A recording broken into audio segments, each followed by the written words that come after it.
It's like I said, the weather, the cost, the people. It's just a very, very nice place to live. Really Yeah. is.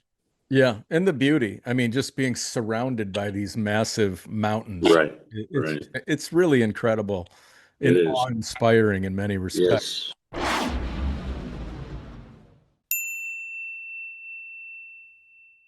All right, so today we're heading down to this amazingly beautiful country in Central America, to Guatemala, with my new friend Robert Prince. Robert, thanks for being a part of the podcast. Con mucho gusto. A pleasure to meet you, man. Mucho gusto. Yeah.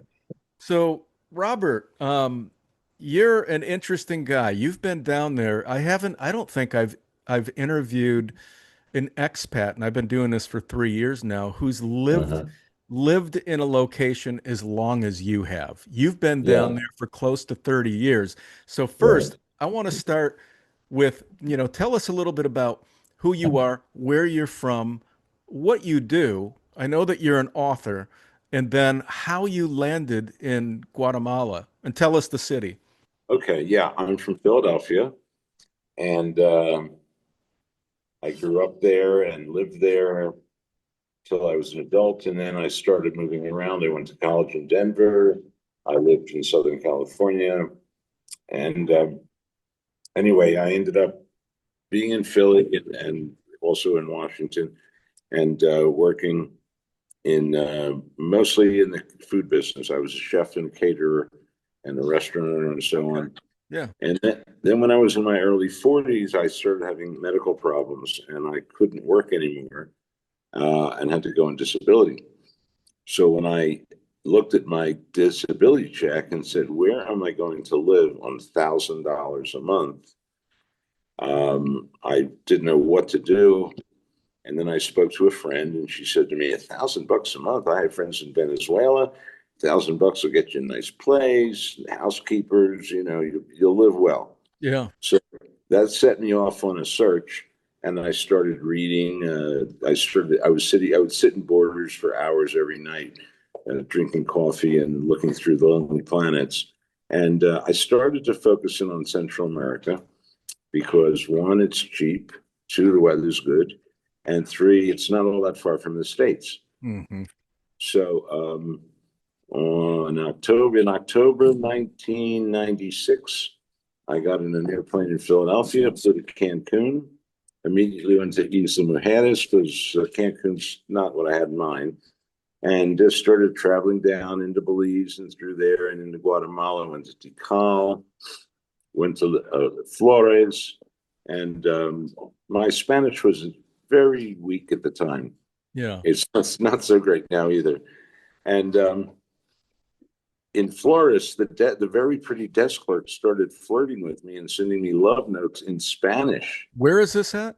Where? Flores. Flores is an island. It was one of the first places that the Spanish came to when they came to Guatemala. But it's an island in the middle of a lake, and it's a very charming place. Okay. In And Guatemala. in Guatemala, and it's in the Flores. north. It's maybe an hour west of Tikal. Okay. So when I came through Belize, and I had a wonderful time in Belize, and went to Tikal, spent a couple of days there, and then continued to Flores.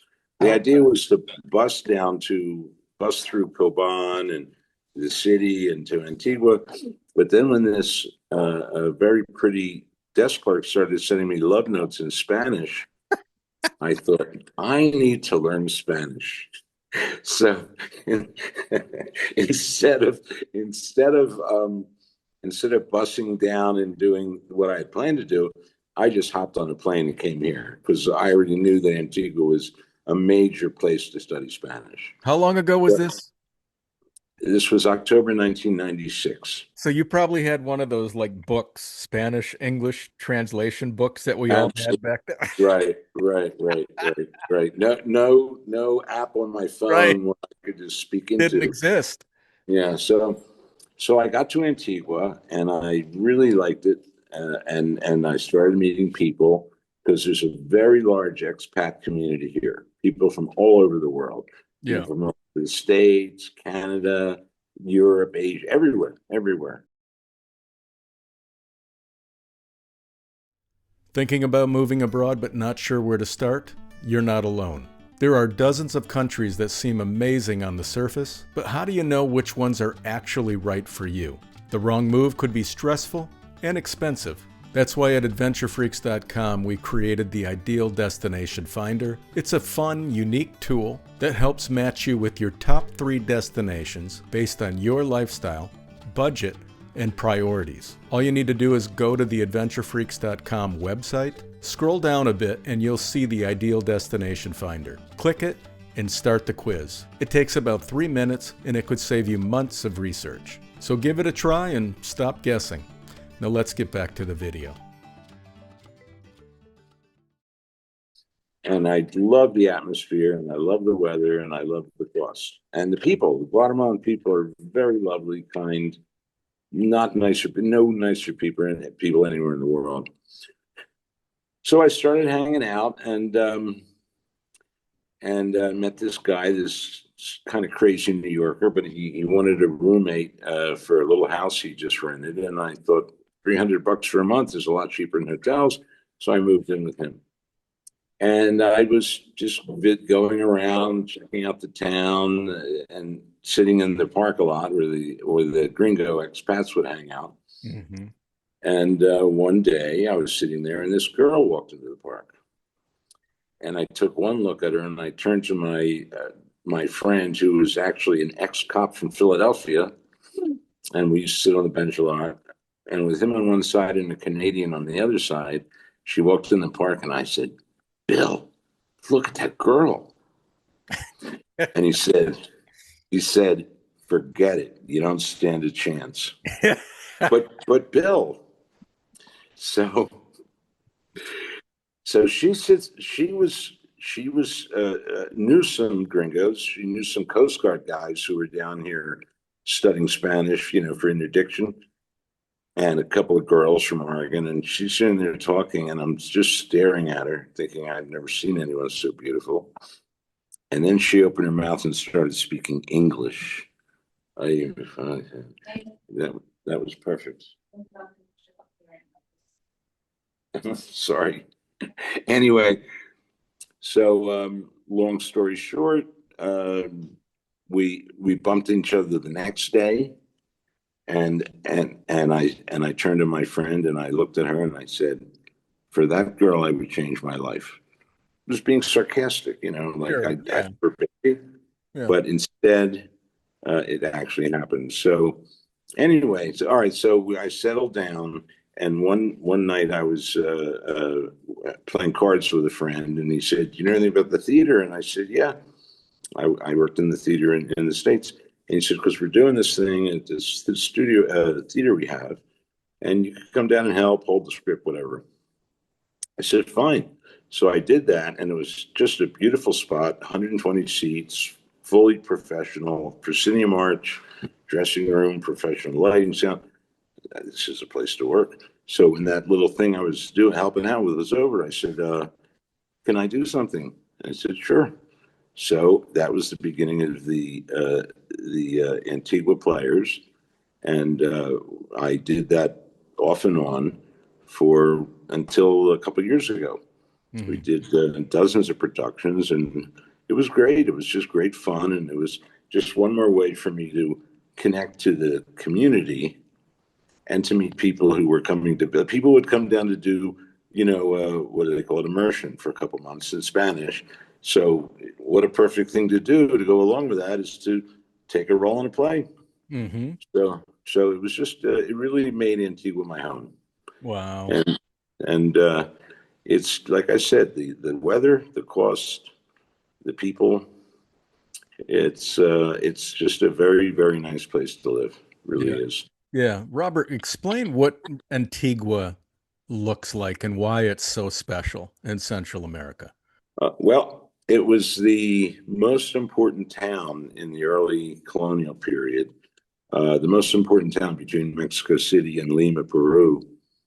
And um, it's because of all the things I said, the weather, and of course, there's all kinds of political issues too, and you know the conquest, and but nevertheless, it became a real center for culture here, and you know anybody should just take a go on Wikipedia or Google and see. It's a very interesting place. It's not like anywhere else, certainly in the States.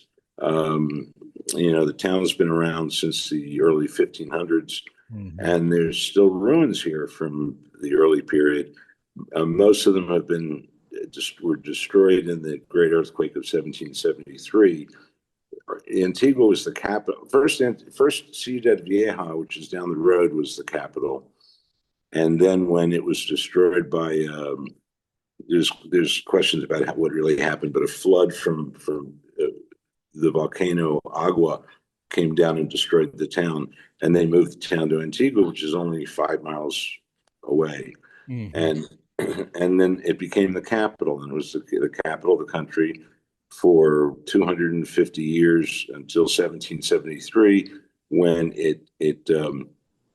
the major earthquake just knocked everything down, Mhm. and that's when they moved it to Guatemala City, and they continue to call this the old Guatemala, Antigua Guatemala, because that's what it was. Yeah. So yeah, so it's just a a very lovely place to live, and I recommend it. And you can live cheap. You know, for instance, I don't have a car, don't want a car, don't need a car. Yeah. You don't. I live maybe a mile from central Antigua, which is also, if you're on a budget, definitely don't look in the center of Antigua where prices are high.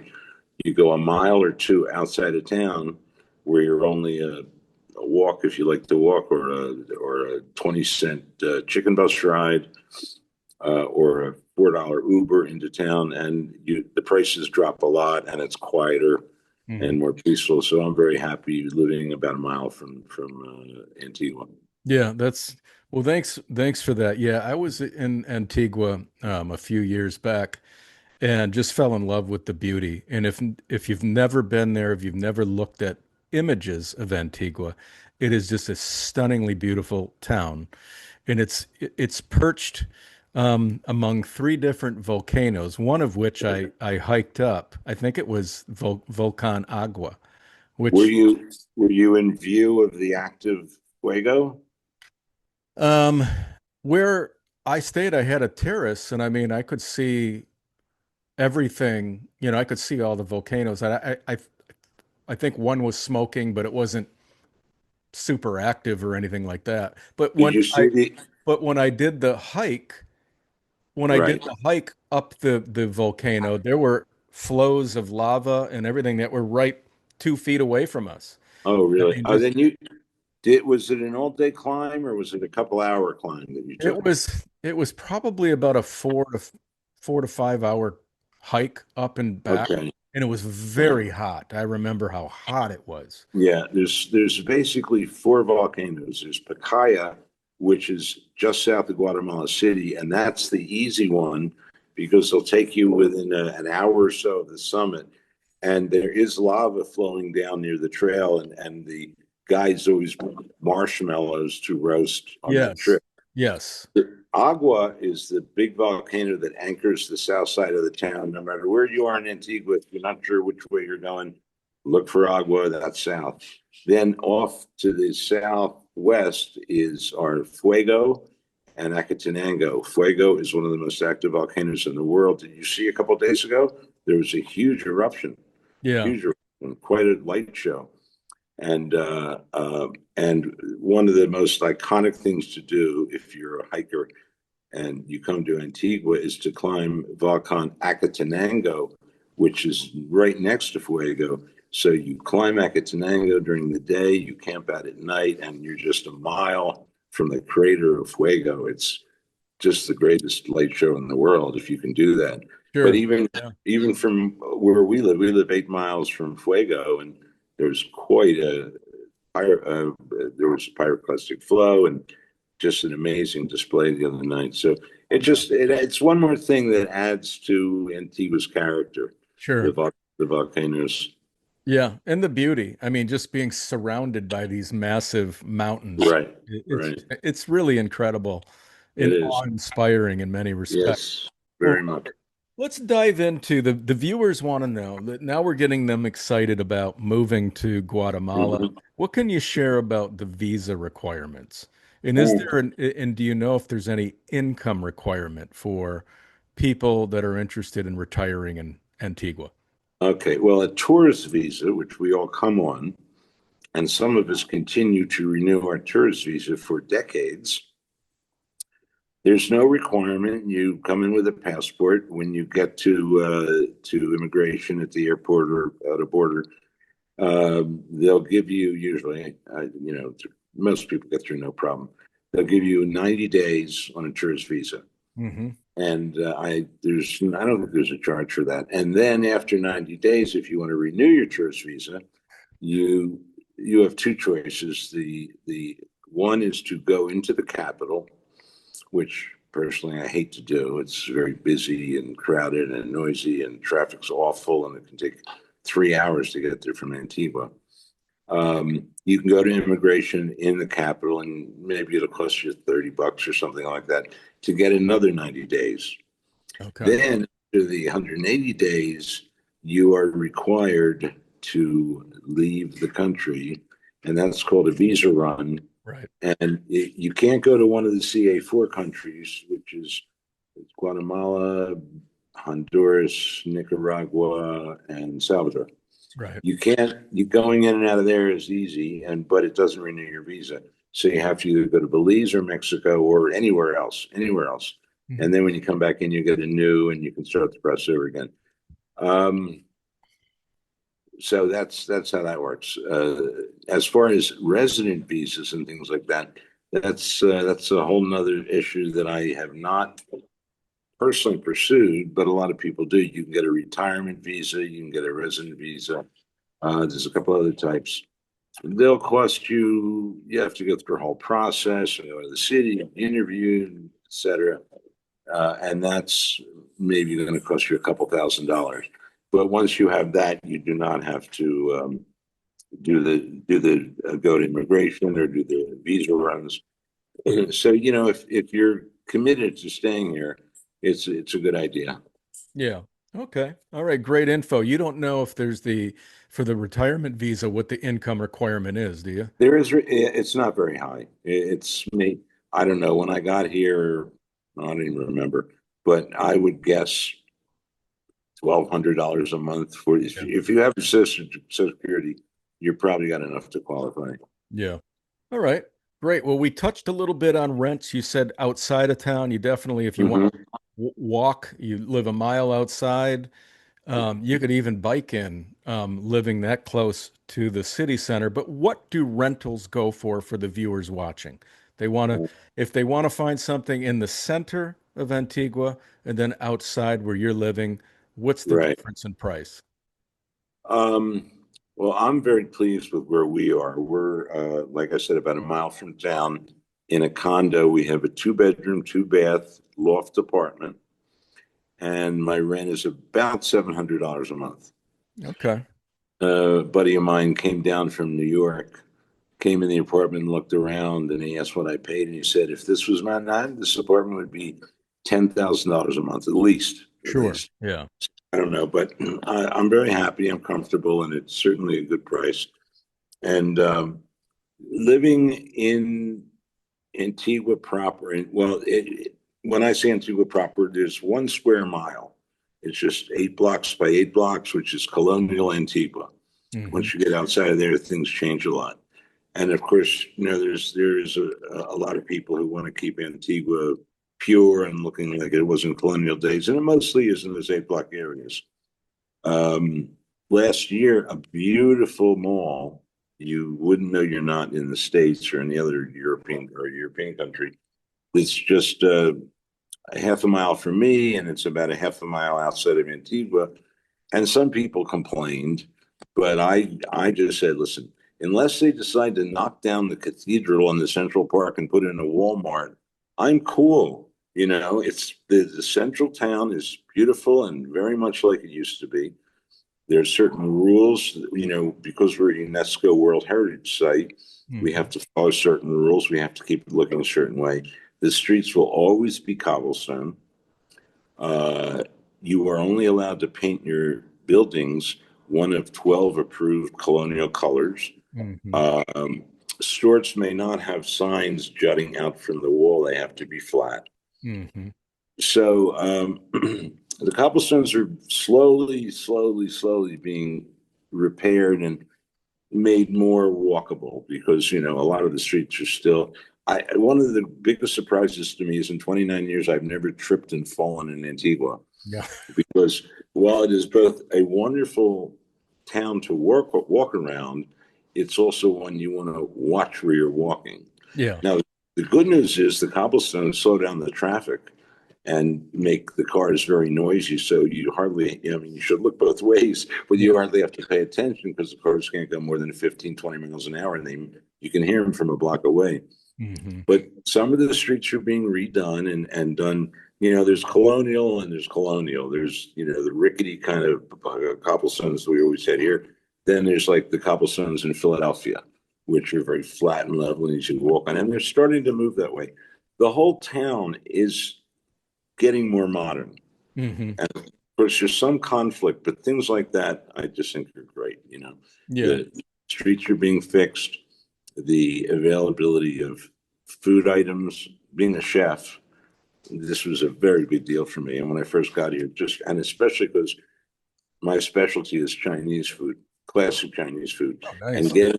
getting those classic style foodstuffs you need was just impossible. I have to go to the city, and there were one or two Chinese markets, and they still didn't have much more than, for chop suey palaces.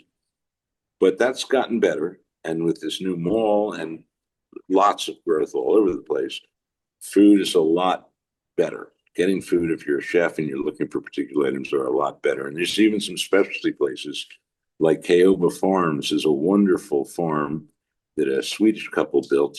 And they have a restaurant, they have a store, which has hard to find goods and things like that. So things are growing in that way.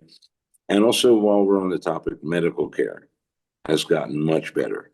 Hmm. Um, I had some health problems not too many years after I got here, and it was quite an ordeal. But now there's better medical care. There's a clinic just outside of town, professional quality. So everything is slowly improving on those fronts. You don't want to lose the colonial character of Antigua, but I want a damn supermarket where I can find things I need, and I want to know that if I get sick, there's some good doctors around. So it's Sure. all heading in a good direction that way. Yeah, that's great. Okay, so you're paying 700, you live about a mile outside, and you got quite a big two-bedroom, two-bath loft. If Yeah, somebody were to just find a one-bedroom apartment out there, what are they going to pay? I'm sure you could find something in the area for like $500. Okay. And that's out where you're at. Now in the city center, what will people pay? I haven't checked in a long time, but I wouldn't be surprised if it's a lot more. Like a one bedroom, maybe 800, 900. That Okay. would be my best guess. Yeah. Okay. So in for Guatemala, and this is what I want the viewers to understand. You are living in a place that is like a dream city. It's picturesque and beautiful in every direction you look.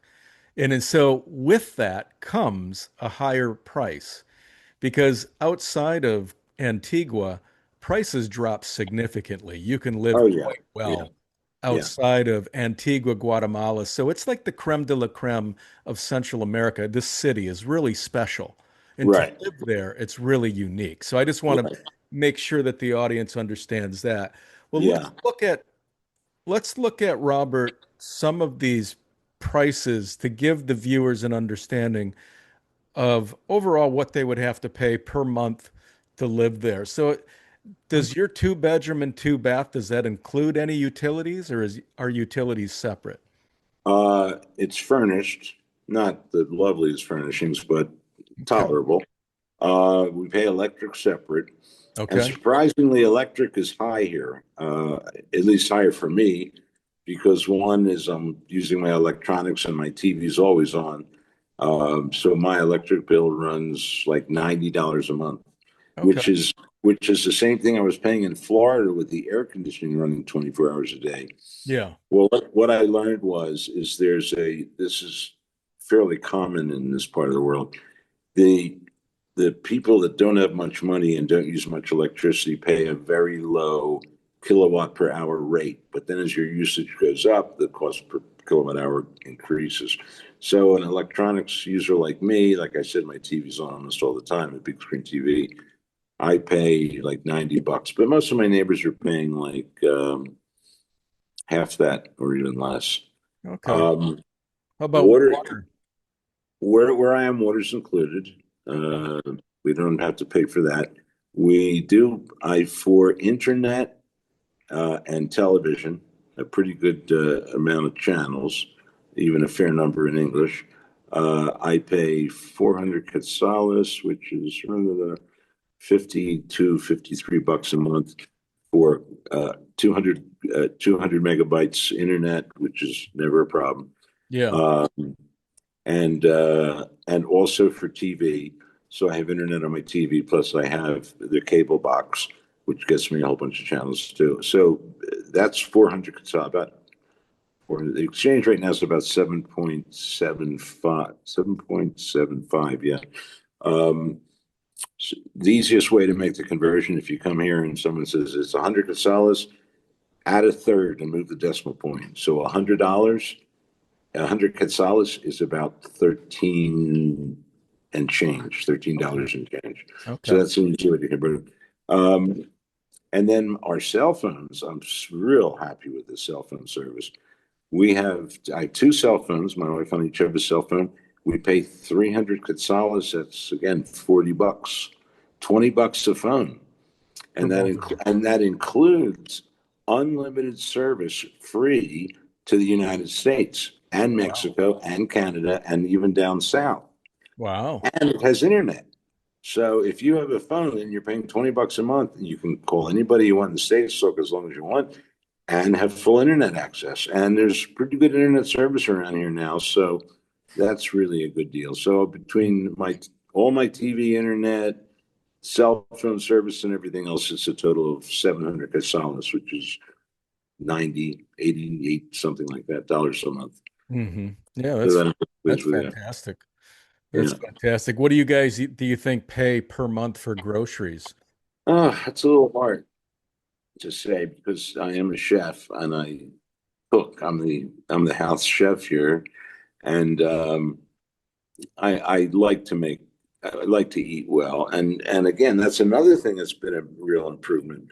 Finding decent beef 20 years ago was very difficult, but now things have changed. We have a couple really nice supermarkets. There's delivery services. I get meat delivered to my house. It's pretty good quality. Um, what do I pay for groceries? Let me see. Um, I don't know. For two of us, maybe 500 bucks. Excuse me, 500 bucks a month. But Yeah. you can eat cheap, you can eat really cheap here. You can eat. You can eat street food, which I have done. I just recommend people eat food that you watch being cooked if you have any fears of getting illnesses. And on that topic, I mean, I got sick a couple months after I got here. I got amoebas, awful, and that was like a week. And then somewhere along the line, I got giardia, which is very common, but not terrible. It Hmm. doesn't really knock out. But most of the time, I'm perfectly fine, and I don't worry about the bugs. Of course, after all these years, I've developed, I'm sure, a lot of immunity. But anyway, if you need health care, there's clinics, there's doctors, just little offices around. And in the city are there's no Mayo Clinic, but there are some quality hospitals. And in fact, my life was saved quite a few years ago when I had a heart attack and had to be taken by ambulance down to the city, and they saved me. So it's if you have health issues, you want to pay particular attention to where you're getting your health care and what you're doing in emergencies. But it isn't, I don't feel that same sense of like, oh my God, I got to get back to the States that I Yeah. felt 29 years ago. Sure. Sure. Well, it sounds like you've had a level of success with the healthcare system down there, and that gives anyone confidence, especially if you have a heart attack and you come through it healthy again. Yeah. Yeah. Well, this clinic opened up a couple of years ago called Vital Med, and they have English speaking doctors and they have professional equipment and they have an ambulance on call 24 hours a day. And I think it was $50 a month, maybe for both of us. And that allowed us to have unlimited telecalls, health calls to a doctor. And also a discount on what it costs to see a doctor. So that kind of medical, and I mean, medical care all in all isn't that expensive now. Because if I really needed something serious, if I needed surgery, I would fly back to the States and use my Medicare, Yeah. uh, which would be a lot cheaper. But you can find good doctors here now. Is Yeah. there public health care there? Are you covered by public health care? Is it free? There are free hospitals. You can go in and get free health care, but again, it ain't the Mayo Clinic. It's a little scary, but it is there. So how much would you have to pay to get the better service per month? What are the insurance plans like down there for the? Well, like I said, Vital Med's plan was $50, I think, for both of us, and that included. Well, now I've never looked into it because I've always figured if I have a serious health problem, I'll fly back to the States and use Medicare. Okay. But there are health insurance companies that sell health insurance here. I've never really looked into them, but they're easy enough to find if you want to look into that and be covered here. Now, So did you, when you had your issue with your heart attack, did you have to pay out of pocket because you didn't have an insurance plan? yeah, You I did. had used it. Yeah, Okay. I think it was $5,000, and that was for. It would have been 10 times more in the States, I'm sure. Yeah. Yeah, sure. Okay. And if you would have, in the way to avoid even paying the 5 grand is there are, like you're saying, private healthcare insurance plans down there that people can obtain. Yeah, yeah, you'll find them online. They advertise on our Facebook pages and things. Have you heard of any pricing for retirees, what they're finding per month? No, but it's pretty easy. If you want to kind of follow along a little bit, there is a Facebook page called Expats Living in Guatemala. Okay. I was one of the original administrators 10 years ago, 11 years ago.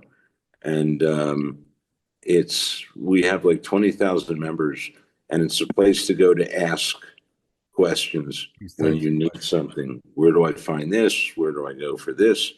And you might want to join if you're not already. And just by watching the questions people ask and the answers they get will teach you a ton about Yeah. living here. Yeah. Okay, great. All right, let's dive into restaurants. For a typical Guatemalan dish, you go out to eat, go grab a lunch. What are you going to pay?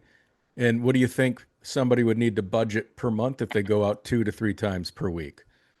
Okay, I'll try to give you a good answer, but I got to tell you, I'm the worst guy to ask because I'm a chef. I love to cook. I'm on a budget, and if we eat out once a month, that's a lot. I see. Okay. So I'm just trying to think what it would cost. If you're talking about like getting tamales at the market, which are very good, typical Guatemalan food. I don't know, maybe 10 cube, buck and a half, dollar and a half for a tamale, maybe less, maybe more. I don't know. Um, Guatemalan cuisine is not considered one of the world's great cuisines. It's not Chinese or Italian or French, Cajun, all cuisines I love to cook and eat. But there are some highlights. There's no national dish, but if there was one, it would be Pepian, which is some kind of meat in a dark sauce with vegetables. Um, and there's a few others. But the daily fare is really quite simple. It's really Okay. quite simple. And you'll find lots of commodores, little dining rooms that may have 4 tables, where you can get, you can get a decent meal for maybe $5, maybe $5. And as far as restaurants, this town has got unbelievable amount of restaurants for Yeah. its size. It's got like 400 restaurants or something. Um, and I would say a better place, maybe $6 or $7 for a nice lunch. And the fancier places, probably 10 and over. And Mm. there are some very fancy places here, Yeah, yeah. I you know. remember. Yeah. Yeah. So let's dive into now entertainment and things to do. So you mentioned you were a part of this theater movement, and there is a theater company there. What else do people do in Antigua? One of the things that I remember where I was staying, there was this wine cigar bar Oh, right yeah. next door. And I just went over there and I'd get a nice cigar and sip a little wine and have great conversation with the people who were in there. Yeah. But Uwe and Lynn were the owners. Uwe passed last year. okay. But like anybody who's been here a while, I don't know everybody in town, but I don't want to sound pretentious, but everybody who's anybody, not because I'm so fabulous, but it really came about because when I started doing theater, I needed to sell ads in the playbook, and I sent Mhm. my lovely Guatemalan wife around, and she would naturally hit the places that had a big expat English speaking clientele. So Mhm. I got to know a lot of people through that. So I know anybody in this town who's a gringo or an expat who owns a restaurant or a business, I probably am familiar with them. That's that. When I left the States, my goal was to find a place to live that was cheap and had good weather, and I could become part of a community. That was the main word, Yeah. community. Yeah, I yeah. wanted to become part of the community. So it was such a great thing when I started the theater less than a year after I got here. Hmm. And because immediately I made my mark on the town, and everyone, and because I had to act, even though I Yeah. didn't want to, but because I was on stage, people saw me and then saw me on the street. And living in Antigua for me, and for anyone who's been here a long time, is like living on a college campus. You Hmm. walk around, there's a friend of yours, there's one of your teachers, you just every time I go out, we bump into, 5, 10, 15 people. Yeah. So, and that's really that was my stated goal when I was sitting in Borders looking through the books. Hmm. Where do I want to live? And I thought I want to live somewhere where I can be part of a community. Hmm. And it happened for me, and I'm very happy. Yeah, that's fantastic. Do they have on top of the theater company that you helped create, do they have, is it an art community? Are there galleries? Are there a lot of Uh, artists there?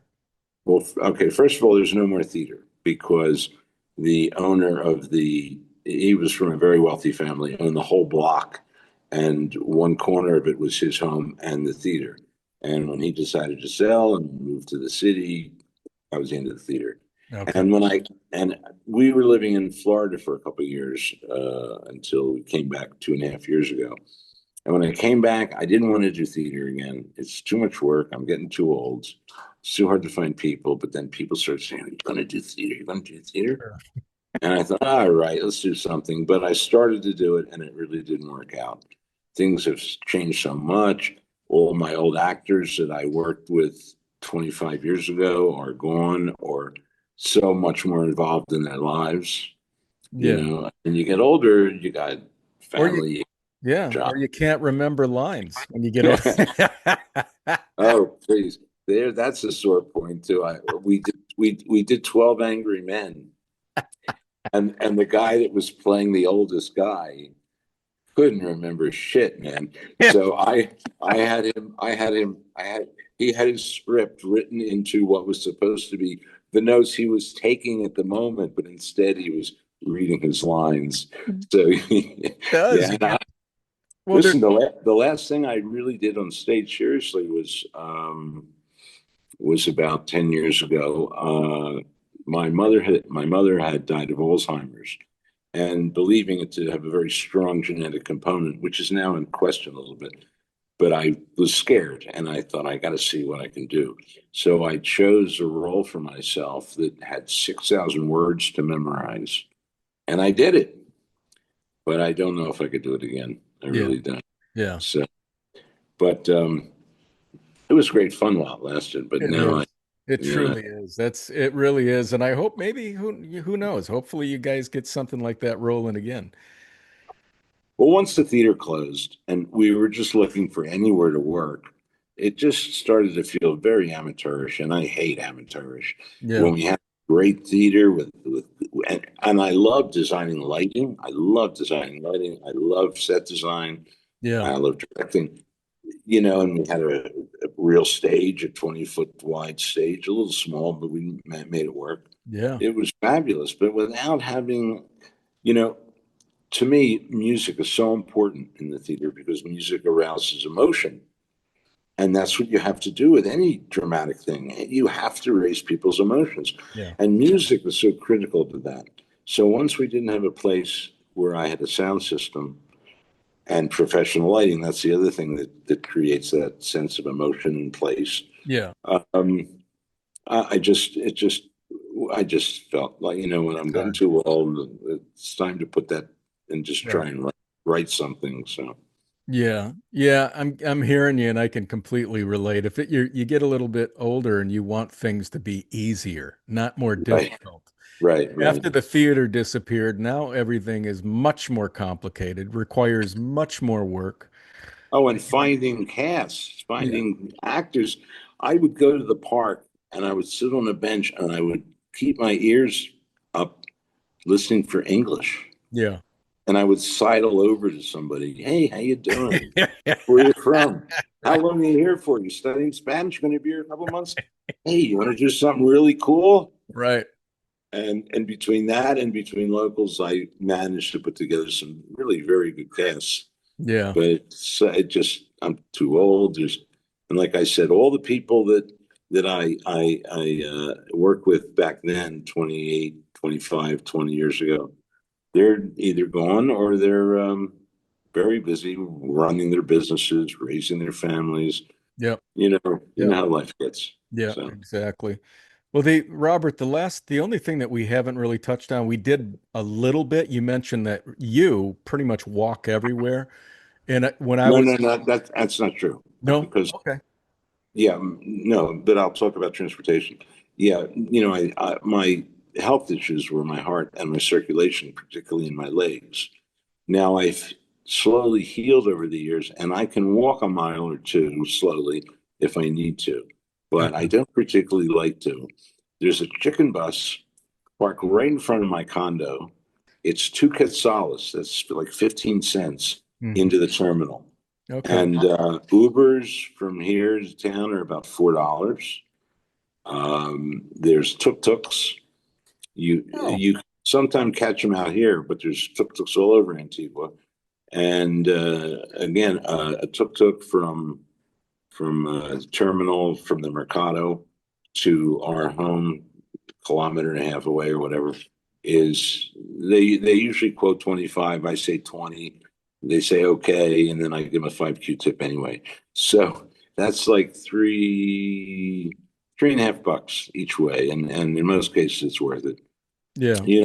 Depending on what I'm doing and where we're going and what we have to do, we may take the bus into town, but the regular monthly thing when I get my check is take an Uber to the bank, take out a bunch of quetzales. And also, that's also very convenient.